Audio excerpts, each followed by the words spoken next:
Oldman Logan. யார் இந்த Oldman Logan? இவர் வந்து 807128 இந்த இடத்தை சேர்ந்தவர்.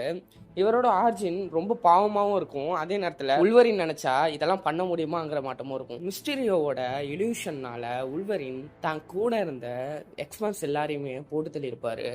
போட்டு தள்ளிட்டு இதுக்கு மேல என்னோட கிளாஸை நான் வெளில எடுக்கவே மாட்டேன்னு சொல்லி ஒரு குடும்பத்தோட அழகா வாழ்ந்துகிட்டு இருப்பாரு. இதே சமயத்துல ஹாக்காயும் உயிரோட இருப்பாரு.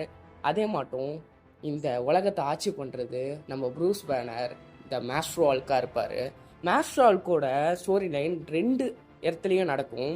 அதுல ஒன் ஆஃப் த எர்த் தான் ஓல்டுமேன் லோகன் எர்த். இதுல மாஸ்டர் ஆல்கோட பசங்க எல்லாம் வந்து இந்த உலகத்தையே ரொம்ப அடிமைத்தனமா பண்ணிட்டு இருப்பாங்க. ஒட்டுமொத்த சூப்பர் ஹீரோ யாருமே இருக்க மாட்டாங்க. இங்க லோகனும் ஹாக்காய் அண்ட் மாஸ்டர் ஆல்கோட பசங்க. இந்த சமயத்துல தான் ஹாக்காய மாஸ்டர் ஆல்க் போட்டு தள்ளிடுவாரு. இதை தெரிஞ்ச லோகன் அப்பயுமே சரி அமைதியா தான் இருப்பாரு. தன் பிள்ளைங்க இருக்காங்க, அதனால நம்ம அமைதியா தான் இருப்போம்னு சொல்லி ரொம்ப ஒரு வறுமை குடும்பத்துல வாழ்ந்துட்டு இருப்பாரு. மாஸ்டர் ஆல்க்கு வரி கொடுத்துக்கிட்டு இருப்பாரு. அப்போ ஒரு தடவை லோகன் இல்லாத டைம்ல ஹல்கோட பசங்க வந்து வரி கலெக்ட் பண்றதுக்காக வந்திருக்கப்ப அவங்க கிட்ட காசு இல்லைன்னு ஒரே காரணத்துக்காக லோகனோட பசங்க, ஒய்ஃப் எல்லாரையும் போட்டு தள்ளிட்டு போயிடுவாங்க.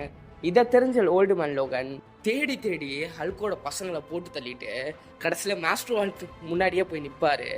அந்த சமயத்துல மாஸ்டர் ஆல்க் அந்த ஓல்டுமேன் லோகனை முழுசா சாப்பிட்டுருவாரு. சாப்பிட்டு கொஞ்ச நேரத்திலேயே உள்வரின் உடம்புக்குள்ளேயே ஹீலாக ஆரம்பிச்சிருவாரு. ஹீலாகி ஹல்கை கிழிச்சுக்கிட்டு வெளில வருவாரு. அந்த ஸ்டோரி லைன்ல மாஸ்டர் ஆல்க ஓல்டுமேன் லோகன் போட்டு தள்ள மட்டும் தான் காமிச்சிருப்பாங்க. ஆனா திருப்பி ஒரு யூனிவர்ஸ்ல மாஸ்டர் ஆல்க் இருக்காருன்னு அப்புறமா டீஸ் பண்ணியிருப்பாங்க.